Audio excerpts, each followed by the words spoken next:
Hi everyone, welcome back to Baking with Miss Manzo. Today we're going to be making something called Whoopie Pies. I want you to take a look on the next screen to see what that is because it's something that you may not be familiar with, but it kind of looks like oversized Oreos, but it's made with cake mix. So I want you to take a look on the next screen of an example of these Whoopie Pies. Then when we come back, we'll go over our ingredients, cooking supplies, wash our hands, and get started. Go take a look. This is an example of the whoopie pies that we'll be making today. As I said, they kind of resemble Oreos, except it's softer like cake. The top and bottom is more of a cake than a cookie, but it's made with cream in the middle and as a sandwich. I hope you enjoy. Now that you've had an example of what it is that we'll be making, I want to go over our ingredients, cooking supplies, and then wash our hands and get started on this stuff. So, for the whoopie pies, it calls for Devil's Food cake mix. Now, that is chocolate. Again, the brand does not matter. I chose Betty Crocker. Okay, now typically when we're preparing cake mixes, we would use whatever the ingredients call for on the back. However, this recipe calls for it to be a little bit different because we want the cake to kind of be more like a cookie in a way. So, we're going to be using similar ingredients but different measurements. We have our vegetable oil, we have 3/4 cup of water that I've already measured out. It calls for 3 eggs and it calls for this size Jello, instant Jello pudding mix. And that's going to kind of make it a little bit more of a thicker texture. Okay. So those are our ingredients. And then afterwards, once they're baked and cooled, we'll be using fluffy white icing to put in between the two cake layers. So being that we're going to be using our cake mix, we are going to be using the electric mixer. So we'll be putting it all, preparing it all here in our bowl, and then we'll head over to the electric mixer to combine it all. At the end, when it's all ready to go, we're going to be using this like we've done with our icings in the past, where we fill it with the batter, right? And then we cut the corner and we use it to pipe. So we'll be doing that here. Also, after we wash our hands, we're going to be preparing our baking sheets with the parchment paper so it doesn't stick, and also spraying it with a little cooking spray so it really doesn't stick. So I think that's about it. We're ready to wash our hands and get started. Come on. So we're at our sink. We're going to wash our hands really nicely so that we're able to use our hands and get in the whole mixture.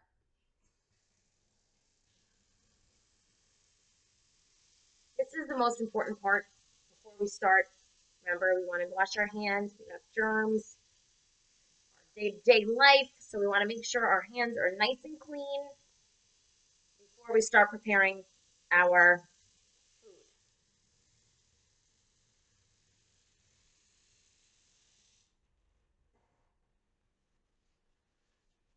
Hands are clean. We are ready to bake. So before we start preparing the actual cake mix, we want to line our baking sheets with our parchment paper. But before we even do that, we need to preheat our ovens so that our oven is ready for us once we're done preparing everything. So the recipe calls to preheat the oven to 350 degrees. So I'm going to go do that really quickly.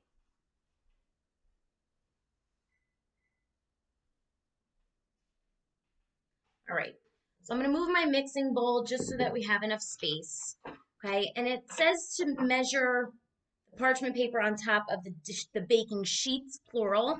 So I have two, and then I mean you can even alternate them if you need more. It all depends. So what I'm gonna do, I have my parchment paper. I'm just gonna do the best I can to measure it nicely so not too much overhangs. I'm gonna use my scissors to trim it so that it fits my pan. And you may have to kind of push it against the edges so that it doesn't roll up. Okay, it has to lay as flat as possible. So that's my one. I'm gonna switch. Okay, so I'm gonna do that one after. That'll be my second one. So remember, we said that in addition to the parchment paper, we want to use the cooking spray so that these cookies don't stick when they're done cooking. Okay, see how it rolls back up? That's why what I do is I kind of push it up against the edge a little bit so that it holds its flattened shape. Okay, you may have to bend it a little bit. Just kind of play around so it doesn't crinkle on you. Okay, so again, you're gonna use a little cooking spray just to use that double non-stick situation. And I'm just gonna set this back off to the side until we're ready to put our cookies on there. Okay, so now oven is preheating. I have my recipe list here. So we've already lined the cookie sheets with parchment paper. We're good to go. So now in a large bowl, so this is the same bowl that we're going to use the electric mixer in. We are going to beat it all on a low speed. Okay. So we have to put all the cookie ingredients in first and then we'll bring it over there. All right. So we have our devil's food cake. Again, I like to use my box as like a little garbage can to hold all of the garbage. See? Goodbye. All right. So we have our devil's food cake mix in there. And again, this I have a separate recipe list, ingredient list. I'm not following the back of the box exactly with the measurements. So it calls for 3/4 of a cup of water, which I already measured out. Okay. I have this just to set down. Now we're going to use the vegetable oil. It calls for 1/2 cup. Spin it around. Perfect. Okay.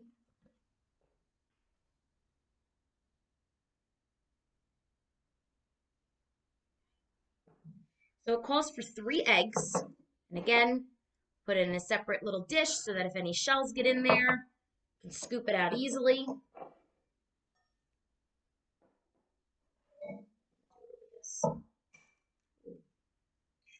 Nice. So again, one at a time, just so that we're being neat. No shells are getting in there. All this baking up, my practice with these eggs is getting so much better. Last one. Beautiful. Okay. So we have our 3 eggs in there. And then the last thing that this recipe calls for the cookie mixture is this box of Jell-O pudding. So you're just using the box. You're not using milk or anything else with it. We just kind of add that in there. Okay, with my garbage can. All right, so now all of our ingredients are in our bowl and we are ready for the electric mixer. So I'm gonna just tidy this area up, throw this garbage out, and then this is going over into our mixer. So we'll go over there and do that now. So we're at our standalone mixer. Everything that we just put in the bowl is ready to be mixed. So we're gonna lock it in place. And we are going to put it on a low speed until it's all kind of combined. And again, the mixture from the cake mix and the pudding mix, because it's like a powdery substance, we don't want it to come out of the bowl. That's why we're going to start slow. So what will happen is once it's all relatively combined, we'll be able to put it on a higher speed for about a minute to really make sure it's all mixed up. You may want to get a spatula to kind of scrape the sides before you increase the speed. So that's what I'm going to do right now.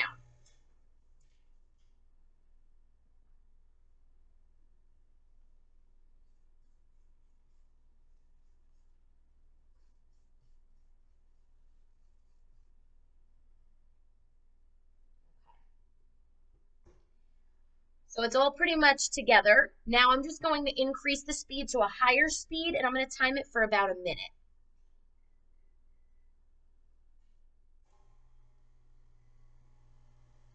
So we'll let that go now. And then once it's ready, we're going to bring it back over to the workstation. We're going to put it in that Ziploc bag to start making the actual cookie top and bottom. Timer's off. Okay. Check that out. Okay. So we're going to let that drip for a second. I'm going to take the whisk off, drop it in the sink, and then we're going to go over to the workstation and we're going to put this batter in a Ziploc bag to make our circles. Okay, so we have our mixed up cookie batter ready. Now we need to put it into our gallon-sized Ziploc bag so that we can pipe circles onto our prepared baking sheet. Now remember, we already prepared the baking sheet with parchment paper and then we lightly sprayed it with our cooking spray. So if you remember from the videos when we did our own icing and we did this when we made the rainbow cake, you're going to open the Ziploc bag, okay, and then you're going to kind of put it on a diagonal. And you're going to kind of take the top and wrap it around the cup. This is going to give us the area to put our batter inside the bag. Okay, so now this is a thicker texture of batter, so it's kind of like a thick icing almost. And that's going to go in here so that we're going to be able to make our circles on the baking sheet. So I'm just going to fill this. And again, I've told you it's going to be thicker, which is okay. Do the best you can. The weight of the batter will go in there. You may have to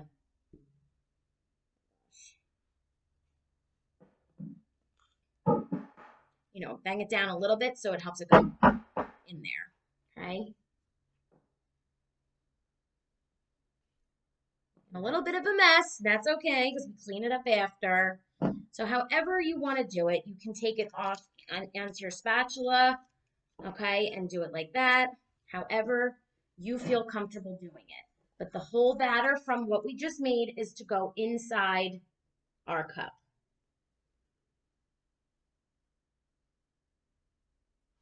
Okay. So we're going to just...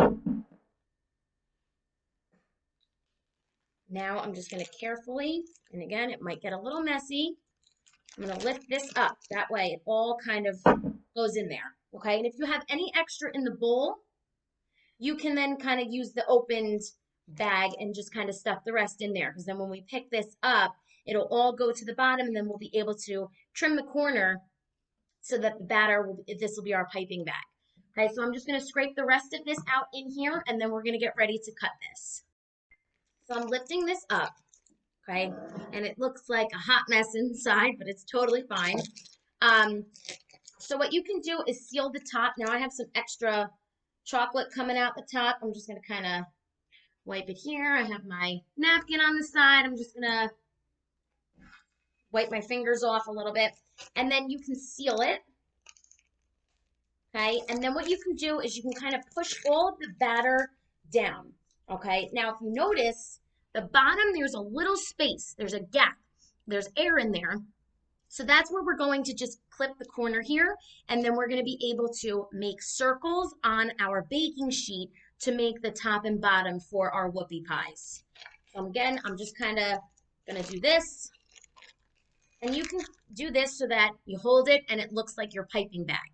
Now, the recipe calls for you to make a total of 36 circles. So here's our math for the day.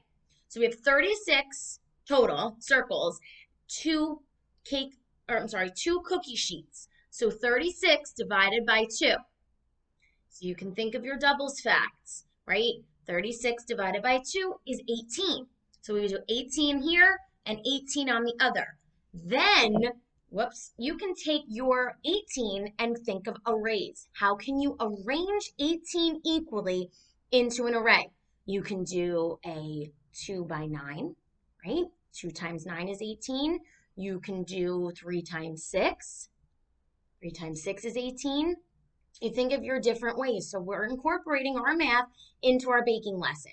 So I'm going to do a 3 by 6. So I could do 3 rows with 6 in each, okay? And then we'll get ready. That'll go in the oven, and then we can prepare the other baking sheet for when this one comes out, okay? So I'm going to clip the corner. And again, this is a thicker batter, so it's not going to come pouring out. You'll have to squeeze a little bit. So again, you're going to make small circles.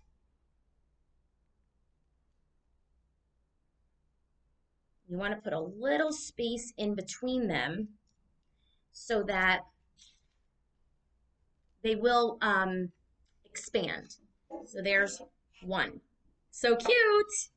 Okay, so I'm going to continue this until I have my array of 18 total, right? 3 by 6. This is looking great.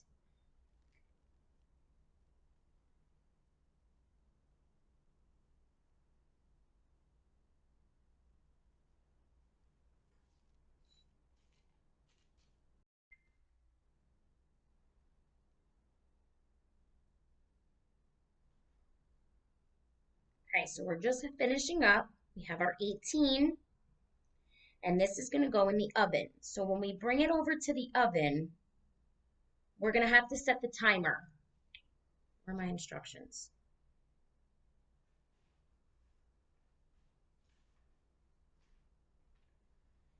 We're going to bake it for about 10 to 12 minutes. So, being that we always like to find a number in between, we'll probably do for 11 minutes and then we'll look at it to see how much they've cooked.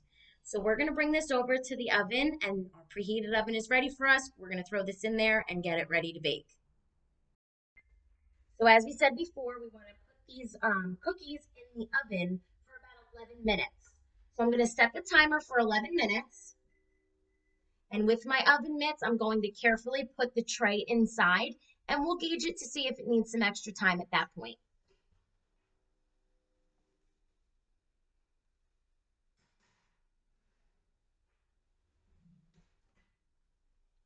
We'll see what they look like when they come out. So change of plans, while the other ones are in the oven, instead of doing the same small whoopie pies on this, I'm going to make maybe just 4 bigger ones so that you can just see how you can alter the recipe if you'd like. So I'm going to take my bag and I'm going to just make bigger circles this time. It's the same process, but just bigger circles and it'll be a bigger whoopie pie. So I decided to make a bigger one. And then you pipe the inside and I'll show you what this looks like. And then you'll just repeat this process 3 more times. Okay, take a look.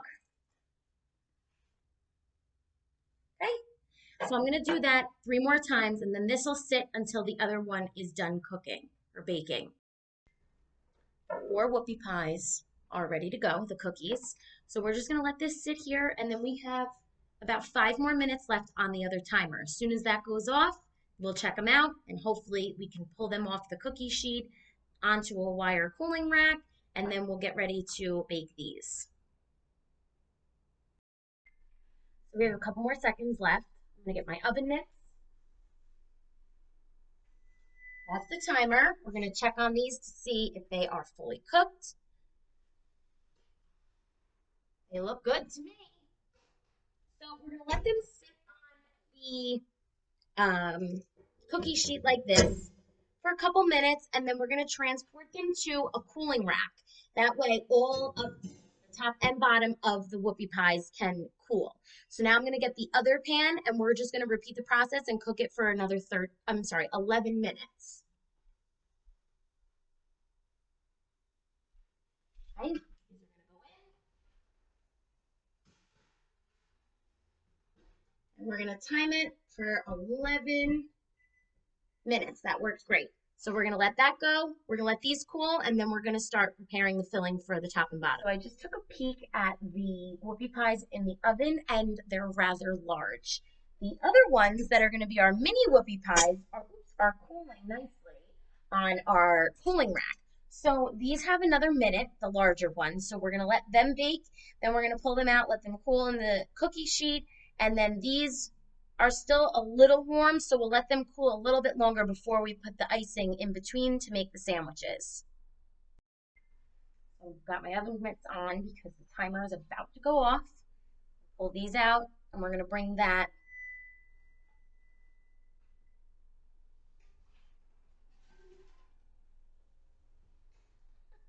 See, these are going to be gigantic whoopie pies, but that's okay.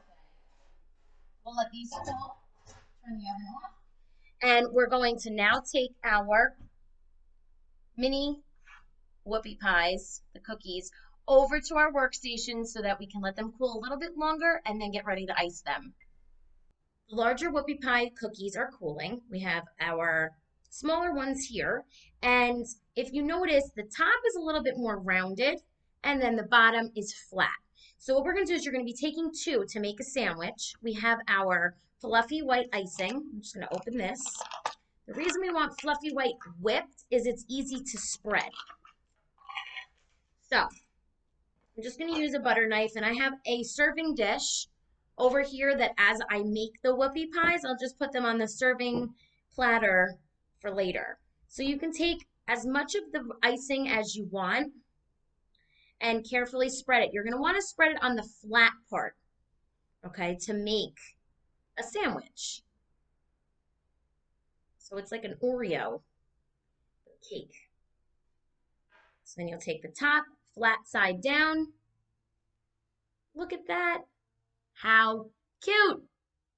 So we're going to continue this process till all of these are done, and then we're going to do the larger one too.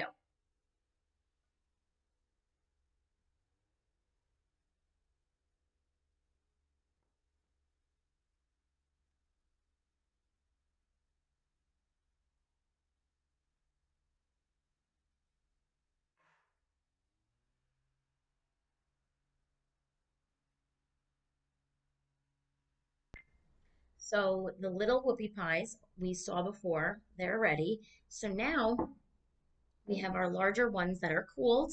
So I'm going to do the same process. We're going to put the icing on the flat side. We may need a little extra icing on this one because they're bigger. And again, depending on how much you like icing, the more you put in the middle. It's entirely up to you and your preference.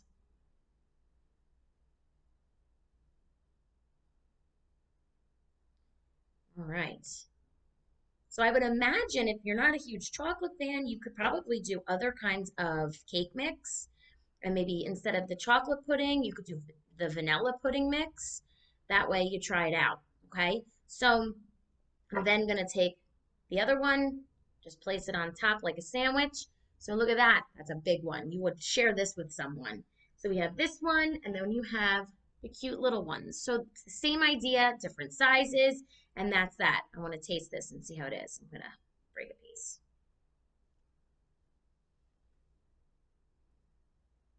Mm-hmm. Yum. All right. So that's it. It's a pretty easy recipe. I hope you enjoyed. Let me know if you make it.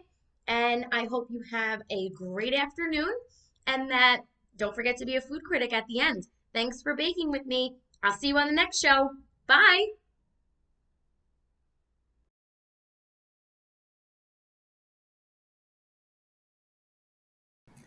Here's an example of how the actual whoopie pies are made. This company adds a modern twist to the classic whoopie pie recipe. In addition to traditional chocolate and vanilla, the company makes 4 other all-natural flavors. The ingredients are certified vegan, non-GMO, gluten-free, kosher, and free of many common food allergens. Workers begin by making the chocolate cakes. The first ingredient is water, followed by apple cider vinegar. Then they add either canola or sunflower oil.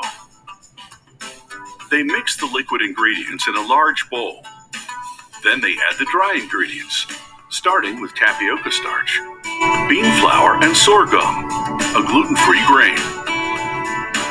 Next, they mix in cocoa powder, granulated cane sugar, and light brown sugar. They run the mixer at a very high speed to incorporate air in the batter. This will make the cake lighter and fluffier.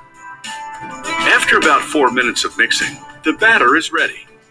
They test the sample using a viscometer, a device that measures the thickness. If the batter is the right consistency, they pump it through a hopper into a multi-head depositor. Each of its 5 nozzles shoot 1 ounce of batter onto a moving baking sheet. A finished sheet contains 7 rows of batter.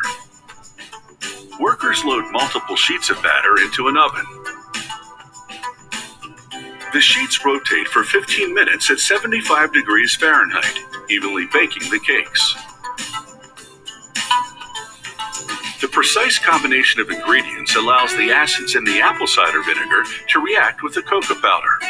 The result is a perfect little chocolate cake that's rich in flavor and moist in texture. The main ingredient for the filling is shortening. It's made from sustainable palm oil. This means the palm trees were responsibly harvested. They mix the shortening well, incorporating enough air to make it light and fluffy. Then they add powdered cane sugar and organic rice milk as a dairy-free substitute. The rice milk makes the frosting creamy. For vanilla frosting, they simply add pure vanilla extract. This is a batch of raspberry frosting, so they add pure raspberry extract and beet juice for color. When they make mint frosting, they use pure mint extract and alfalfa extract for green color.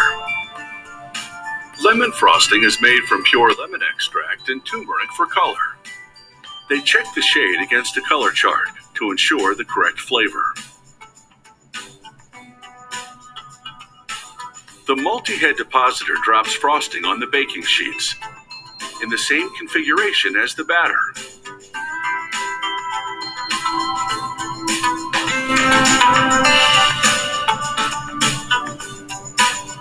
Then they assemble the final pie. Workers start by placing a piece of cake on top of the frosting. They press down hard enough to spread the frosting just shy of the cake's edge. They cover the top with a sheet of parchment paper, then place a baking sheet on top and flip it over. They remove the top baking sheet and the parchment paper.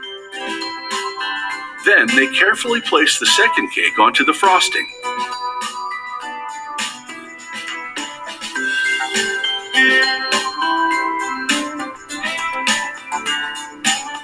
Workers roll the trays of Whoopie Pies into a cooler, where the desserts chill for about 15 minutes. This hardens them so they won't get squished during packaging. Workers place the Whoopie Pies on a conveyor belt that leads to an automated wrapping machine. It wraps double-printed packaging around each pie and seals them underneath.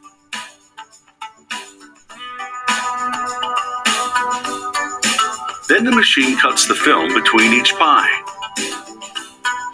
The next machine packages 4 sealed Whoopie Pies per retail box. There are 0 preservatives in these Whoopie Pies. They're shipped frozen to the grocery store and sold in the freezer section. When it's time for a treat, simply let them thaw to room temperature and enjoy. Okay, boys and girls, what we're going to do here is this is going to be the final thing that we'll do at the end of every recipe that we create. This is something that kind of rates our recipe. It'll tell you what you thought of what it looks like, how it tastes, what it smells like, texture. You get to be the food critic. Now, what a food critic does is a food critic rates all those different areas of a recipe. You guys are going to be able to be the food critic based on my recipe. Now, if you don't make it on your own, you can imagine what you think it might taste like and smell like and the texture of it. We can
Great job today. I hope you enjoyed. See you on the next video.